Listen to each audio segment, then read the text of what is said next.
दोस्तों, यह है कर्नाटक राज्य, जो भारत की सबसे खूबसूरत जगहों से लेकर आधुनिक टेक्नोलॉजी तक और बेहतरीन धार्मिक स्थलों से लेकर शानदार शहरों तक। यह राज्य दक्षिण भारत के सबसे महत्वपूर्ण राज्यों में से एक है, जहां आपको भीड़ भाड़ वाले मॉल्स और लोगों से खचाखच भरी सड़कें तथा गगनचुंबी इमारतें का नजारा आपको यहाँ देखने को मिलेगा। दोस्तों, यह राज्य समुद्र तट के पास स्थित होने के कारण इसे भारत का सबसे महत्वपूर्ण राज्य माना जाता है, जो करीब 1,90,000 वर्ग किलोमीटर के क्षेत्र में फैला हुआ है, जो कि क्षेत्रफल के लिहाज से भारत का छठा सबसे बड़ा राज्य है। इस राज्य में करीब 6 करोड़ 40 लाख लोग रहते हैं, जो इसे भारत का 8वां सबसे अधिक जनसंख्या वाला राज्य बनाता है। इस राज्य के ज्यादातर लोग कन्नड़ भाषा बोलते हैं और इस राज्य में कुछ गाँव ऐसे भी हैं, जहाँ पर केवल संस्कृत बोलने वाले ही लोग रहते हैं। दोस्तों, वहीं कर्नाटक राज्य $210 बिलियन की जीडीपी के साथ भारत का छठा सबसे समृद्ध राज्य माना जाता है। मानव विकास सूचकांक के मामले में $2800 की पर कैपिटा जीडीपी के साथ कर्नाटक 9वें नंबर पर आता है। दोस्तों, 1 नवंबर 1956 को स्टेट रिओर्गनाइजेशन एक्ट के तहत मैसूर राज्य का निर्माण किया गया था, जिसे 1973 के बाद कर्नाटक राज्य के नाम से जाना जाने लगा।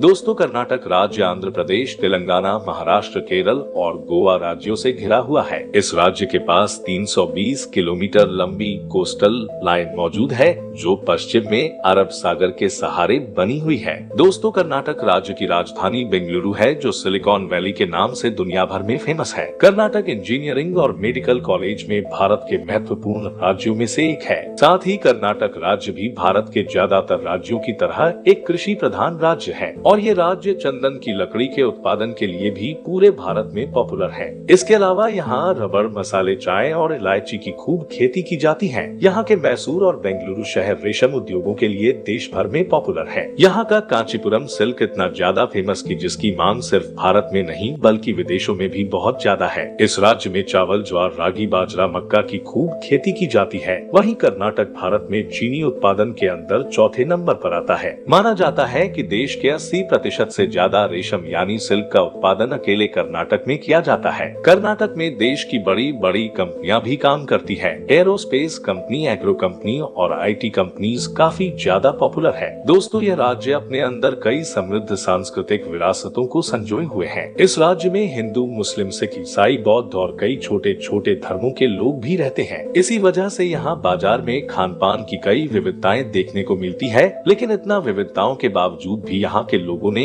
इनकी संस्कृति को आबाद रखा है। यहाँ के लोग एक दूसरे के त्योहारों में बढ़ चढ़ कर साथ देते हैं। यहाँ पे सब धर्मों के लोग एक दूसरे के त्योहारों को खुशी खुशी मनाते नजर आते हैं और शायद इसी वजह से कर्नाटक को भारत के सबसे बेहतर राज्यों में गिना जाता है। दोस्तों, कर्नाटक के कुल एरिया में से करीब 20% भाग पर जंगल मौजूद है। यहाँ का मौसम साल भर बड़ा सुहावना रहता है और कुछ खास जगहों को छोड़कर कर्नाटक में न तो ज्यादा सर्दी पड़ती है और न ही ज्यादा गर्मी। इस वजह से कर्नाटक के लोग ज्यादातर शर्ट और लुंगी पहनते हैं। महिलाएं यहाँ पर आमतौर पर साड़ी पहनती है। वहीं दोस्तों, टूरिज्म के मामले में भी कर्नाटक पूरे भारत में अपना अहम स्थान रखता है। यहाँ कई सारे खूबसूरत स्थल मौजूद है, जैसे गोकर्ण, बैंगलोर शहर, हम्पी, नंदी हिल्स, मैसूर पर्यटन राष्ट्रीय उद्यान, देवबाग, बीजापुर पर्यटन आदि मौजूद है। दोस्तों, यह जानकारी आपको कैसी लगी कमेंट में जरूर बताएं।